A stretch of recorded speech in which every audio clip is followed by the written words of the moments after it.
Hello.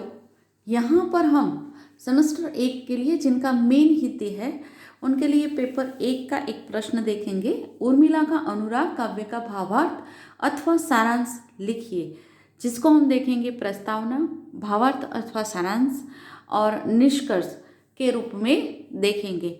अब हम इस प्रश्न का उत्तर देखते हैं।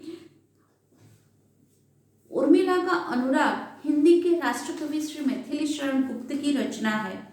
प्रस्तुत काव्यांश गुप्त जी के प्रसिद्ध प्रबंध काव्य साकेत में से संकलित किया गया है। गुप्त जी ने रामचरितमानस में चित्रित लक्ष्मण उर्मिला के दाम्पत्य जीवन को अत्यंत ही मौलिक एवं रोचक ढंग से साकेत में प्रस्तुत किया है।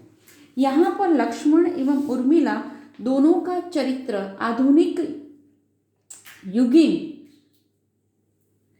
युवक युवती सा प्रतीत होता है। उनके चरित्र में यौवनोचित आवेग के साथ साथ बुद्धिमत्ता एवं वचन चातुरी मिलती है। गुप्त जी ने इनके माध्यम से संयत किंतु प्रसन्न दाम्पत्य जीवन का रंगीन चित्र प्रस्तुत किया है। प्रस्तुत काव्यांश साकेत के प्रथम सर्ग से लिया गया है। साकेत में उर्मिला एक ऐसी विरहणी नारी है जिसने अपने पति के विनय, कर्तव्यपरायणता, भातृप्रेम के आगे अपने निजी सुख एवं वैभव को न्यौछावर कर दिया है। गुप्त जी के उर्मिला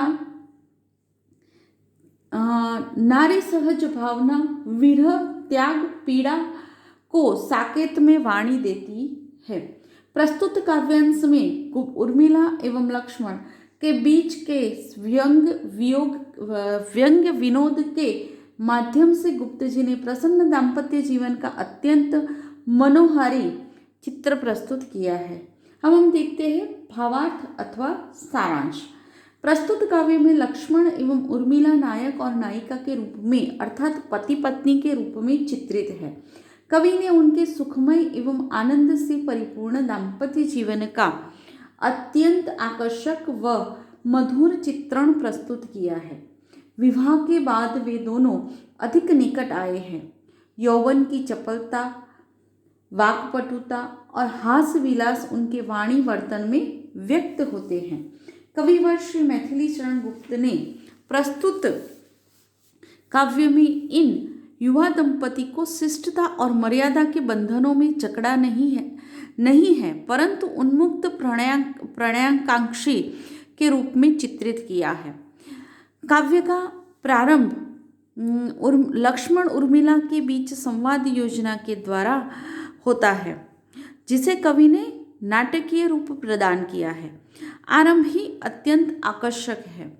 नाटक के प्रारंभ के समान ही महल के द्वार पर सुबह होने की सूचना भाटचारण आदि अपनी दंदुभी, बांसुरी और सहनाई बजाकर एवं मंगलगान करके देते हैं। लक्ष्मण एवं उर्मिला के शयन कक्ष के सामने सोने के पिंजरे में बैठा तोता भी अब इसमें अपना स्वर मिला देता है। कवि कहते हैं कि सौंध सिंह द्वार पर अब भी वही बांसुरी रस रागिनी में बज रही, अनुकरण करता उसी का कीर है, पंजर स्थित जो सुरम्य शरीर है।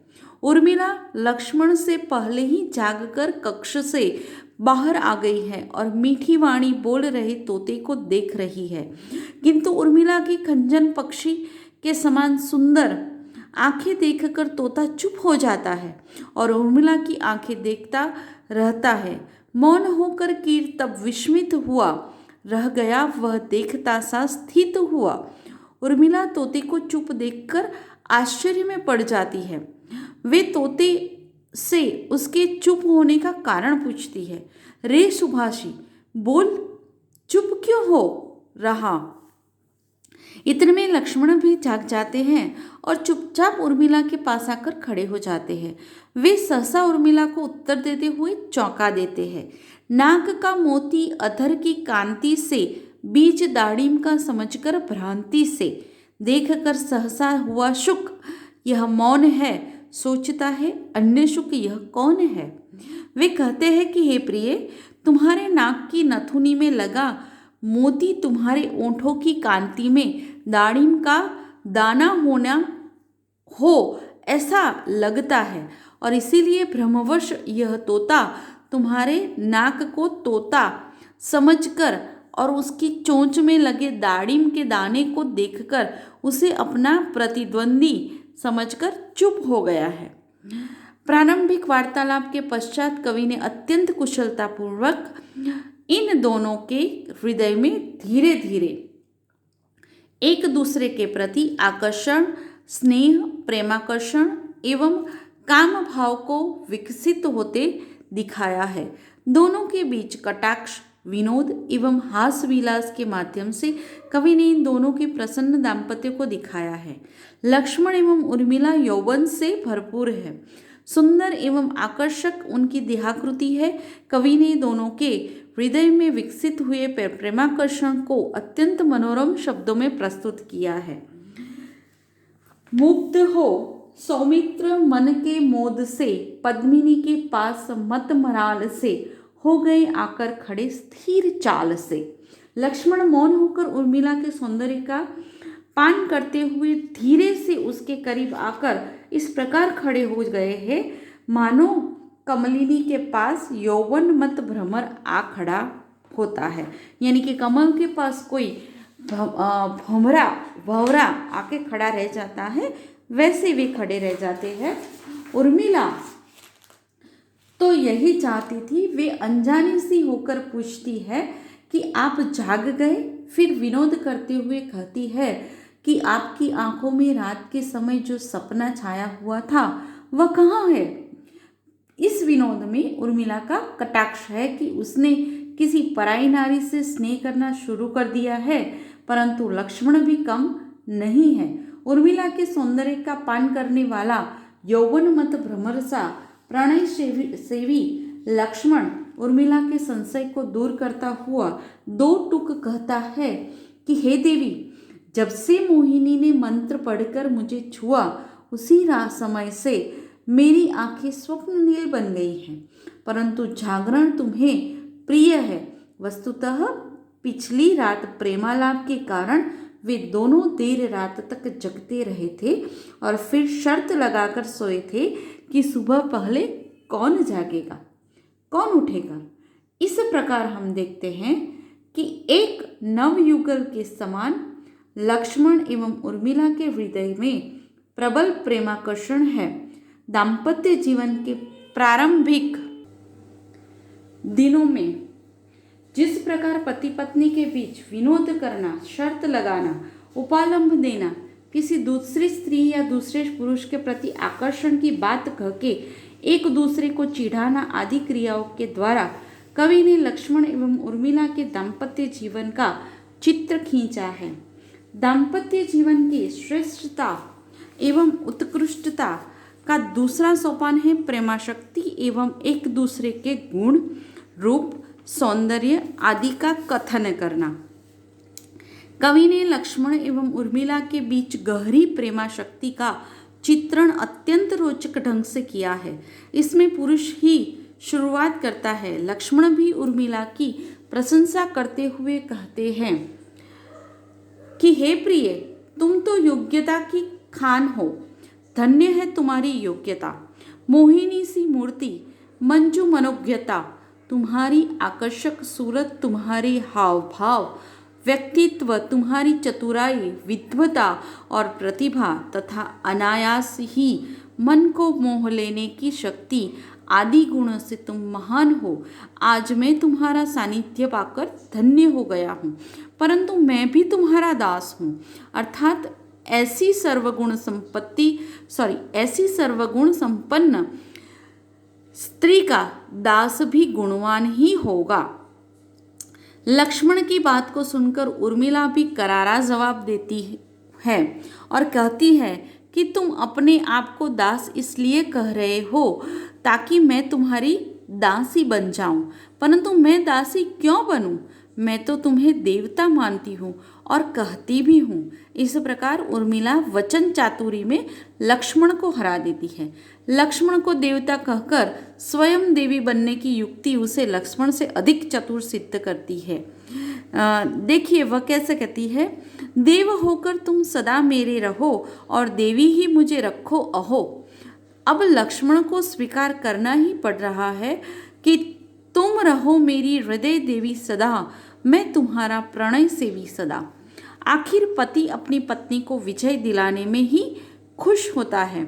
लक्ष्मण एवं उर्मिला की प्रेमाशक्ति को कवि ने इस प्रकार लौकिक धरातल पर उतारकर अधिक रम्य बना दिया है। लक्ष्मण उर्मिला की इस जीत पर उससे कुछ दान मांगता है।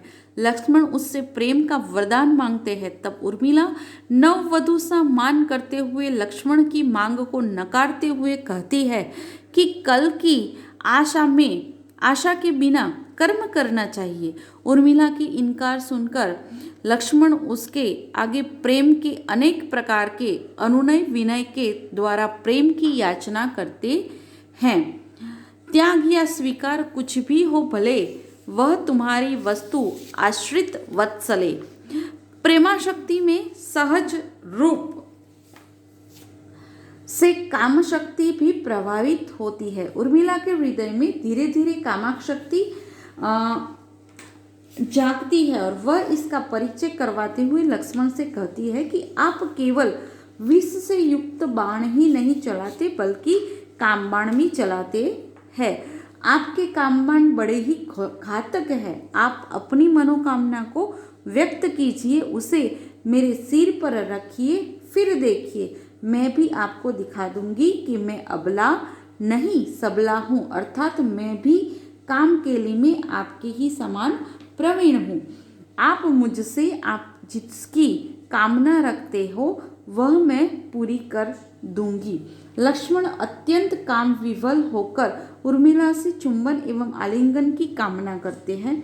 कवि ने इस प्रसंग में भी दोनों के विनोदपूर्ण वार्तालाप की योजना करके औचित्य का भंग होने नहीं दिया है। लक्ष्मण अत्यंत संयमित एवं औचित्यपूर्ण शब्दों में अपनी मनोकामना व्यक्त करते हैं।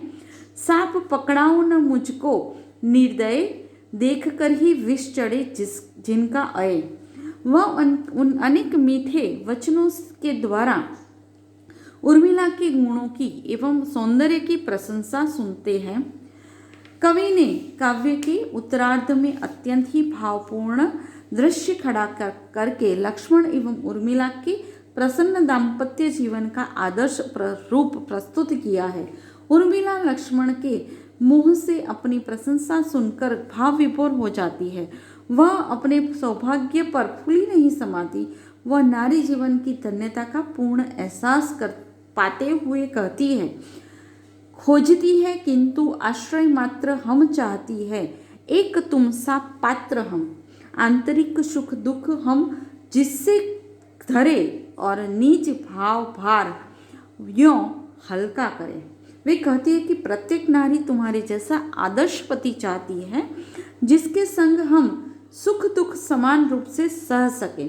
उर्मिला की इन पंक्तियों के द्वारा कवि ने आदर्श भारतीय दाम्पत्य जीवन की व्याख्या कर दी है। सारांश के रूप में हम यह कह सकते हैं कि उर्मिला का अनुराग काव्य में कवि ने लक्ष्मण एवं उर्मिला के बीच के वार्तालाप के द्वारा पति पत्नी के बीच विकसित आदर्श प्रेम एवं दाम्पत्य जीवन की मधुरता का अत्यंत ही आकर्षक एवं मनोहारी चित्र प्रस्तुत किया है।